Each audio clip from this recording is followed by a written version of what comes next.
Hürmetlik vatandaş, vaziyet ciddi terakki kılıvatkandı biz hem ciddileştik desek bolamdı kandak. Şuna bugün yine aldırıp liksiye sözleşki çıktım.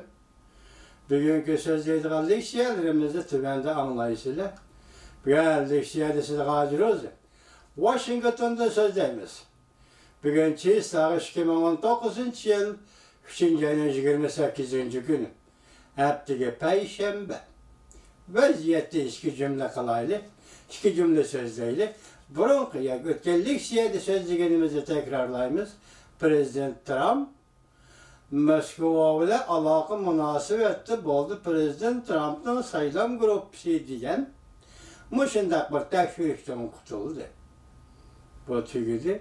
Enadaki Prezident Trump, Yerusalim'de İsrail'in payitahtı kılıp birip tamamlagandan keyin bu qatam Xitoy tilidagi gelen gavdi, Arap tilidagi javlon egizliklarining egilik huquqini ham İsrailning egilik huquqi deb topshirdi. Shundaqla dal mushu kunlarda Amerika Qo'shma Shtatlarining davlat ishlar kotibi Mike Pompeo Uyg'ur dertmellarini yoki Uyg'ur musofirlarini qabul qilib, Uyg'urlarning hozirgi ahvoliga va Uyg'urlarning lagerdagi ahvoliga ko'ngil bo'ladiganligini aytdi. Bu siz uchun, men uchun, 21 milyon Uyg'ur uchun intayin zo'r xo'sh xabar.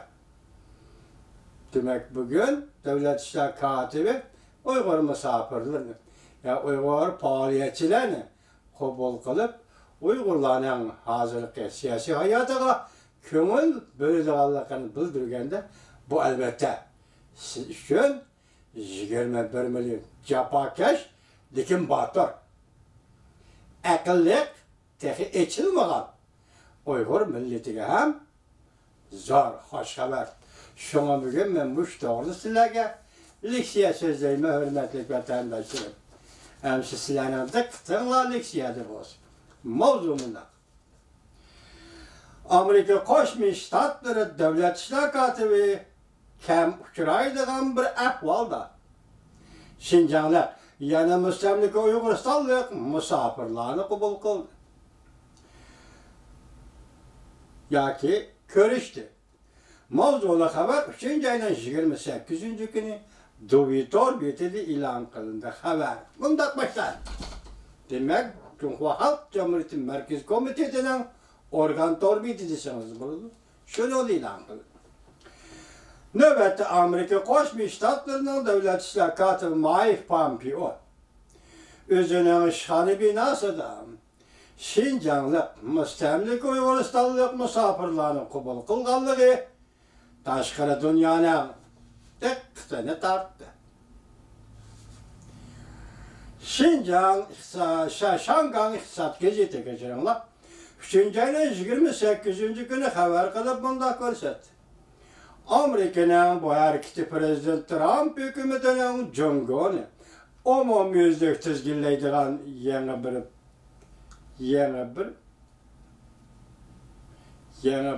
prompt deydi. Umumyuzlik Cumhur hükümetinin Cumhur'un umumyuzlik tizginlaydigan yangi bir prompt. Kişilik hukuk Marks'ini götürüp çıkanlığını aksettirip ben. Şu yer vakti 3. ayın 26. günü Devlet İşler Katibi Mike Pompeo Amerika Devlet Mahkemesi işhanasında Amerika'da musafir Şinjanlik yani mustamlika Uyg'uristonlik Uyg'ur juvan Mehrigol Tursun'ni qabul qildi yoki Mehrigol Tursun bilan ko'rishdi. Surat ko'rinishida Devlet İşler Katibi Mike Pompeo Mehrigol Tursun'ning qo'lini ching tutib turib bunday ko'rsatdi. Amerikaga kelganligingizda qarshi olamiz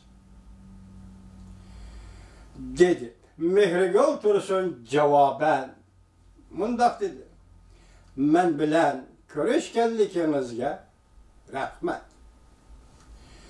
Xabarga asoslangan Mehrigol Tursun Şinjanning g'arb dunyosining qalami ostidagi qayta tərbiyələş lageri. Bu esa Xitayning gibi G'arb dünyasının qilması da hazır bir rayon yig'ilish lager deb atalayotidir. Dovi Efendi xata yo'lga boshlagan.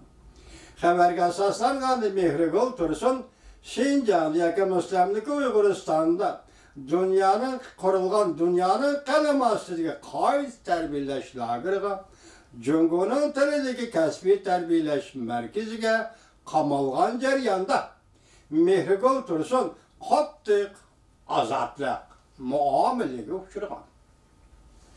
O erkinligidan ayrılgan mezgilde boğaq bir nefer oğlu saqchilarning qo'lida vafot bo'ldi. Davlat ishlar katibi Mike Pompeo Mehrigul Tursunning sadosini madhiya qildi. Hamda Jungoning islom dini va boshqa dinlarni tizginlashini oxirlashtirish uchun bu yo'lda Amerikaning yordam beradiganligini bildirdi. Anlaşılan qaraganda Prezident Trump hükümetinin bu hareketi kişilik hukukdan faydalanıp Jungoni tanqid qilganligini ko'rsatib berdi ekan. Amerika Qo'shma Shtatlar Davlat Mahkamasi navbatda yilda bir qatam e'lon qilinadigan yer shari xarakterli kishilik huquq doklati e'lon qilib, qattiq so'z iboralar bilan Jungoda yomonlashayotgan kishilik huquq ahvolini tanqid qildi. Jumladan zo'r bir turkum nazarband qilingan Uyg'urlarning ahvoli buning ichida.